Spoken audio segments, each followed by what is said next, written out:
flight, right? Yeah. Hi, I'm Stella. Hello, I'm Maria. Where are you from? I'm from LA, California. And you? I'm from New York. We are flying to India. Oh, I'm also flying to India. So you're on vacation? Oh no vacation. My son has a tumor in his brain, and we need to surgically remove it. There he is out there in Amazon. Oh, poor dear. I'm so sorry. Didn't you consult any doctors in the US? Yes, we did. We have been to the best neurosurgeon in US, and they keep saying that the tumor's location is quite sensitive, and the surgery has high risk involved. So sorry. But then we have heard about this breakthrough technology in India.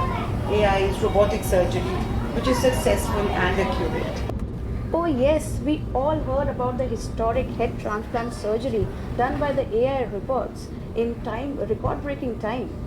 Yes, the advancement in medical field in India is unbelievable.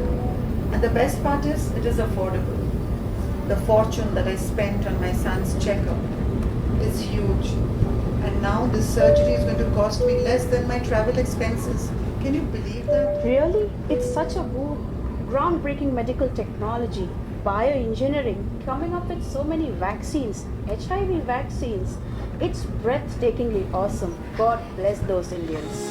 Indeed, in my case, India has been a truly savior angel. A lot about me. What about you? You're here for your vacations? No, vocation. I'm going to pursue my higher education, quantum technology from Nalanda University. Are you joking? I know, right? Trust me, it's a dream come true for all the scholars. Indeed, India has become a global educational hub. 100% literacy. It's going to be a long stay for you, right? What, 4 years? I hope longer. I'm trying to get a blue card and settle in India. The architecture, the infrastructure, and the innovative technology will be a boom for my professional journey. I feel lucky to get this opportunity. Wish you luck.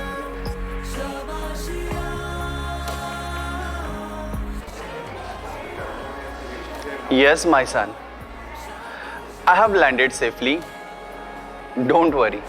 I will take the air cab. No, nothing. Nothing happened. I was just thinking something. It's nothing. Leave it. It's that few years ago, I saw you going abroad and you settled there with your green card.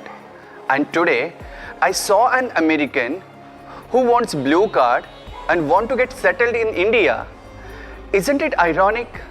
Okay, take care. Bye, my son. The first transgender Prime Minister, Dr. Shakti Swaroop, congratulated the Indians on the centenary year of independence and addressed the nation from the Red Fort this morning after the parade. In her speech, the Honorable Prime Minister unfolded the news of yet another successful mission of the Indian Space Research Organization. Here's what she said. आज़ादी के इस शताब्दी वर्ष 15 अगस्त 2047 का इससे शुभ दिन नहीं हो सकता है। मेरे प्यारे देशवासियों, हमारे लूनर बेस चंद्रशाला की सफल स्थापना के बाद इसरो ने वैज्ञानिकों ने खगोल अन्वेषण क्षेत्र में एक मील का पत्थर हासिल किया है। मुझे ये घोषणा करते हुए गर्व महसूस हो रहा है कि भारत ने क्षुद्र ग्रहों पर सफलतापूर्वक खनन का कार्य पूर्ण किया है, यानी एस्टेरॉइड पे माइनिंग का काम, और ऐसे करने वाला भारत पहला देश है। Furthermore, India's intervention and its veto power successfully manages to avert the outbreak of biological warfare in East Asian countries, put a complete ban on the production, proliferation, and testing of any form of biological weapons, and an immediate annihilation of existing bioweapons. And in the world of finance and trade, the Indian rupee continues to outshine the US dollar and dictates the international markets. Mr. Bharat, your air cab has arrived at Terminal 3. Enjoy your air ride. ए शहीद मुल्क मिल्लत मैं तेरे ऊपर निसार, अब तेरी हिम्मत का चर्चा गैर की महफिल में। वक्त आने दे बता देंगे तुझे ए आसमां, हम अभी से क्या बताएं, क्या हमारे दिल में है सरफरोशी की तमन्ना अब हमारे दिल में।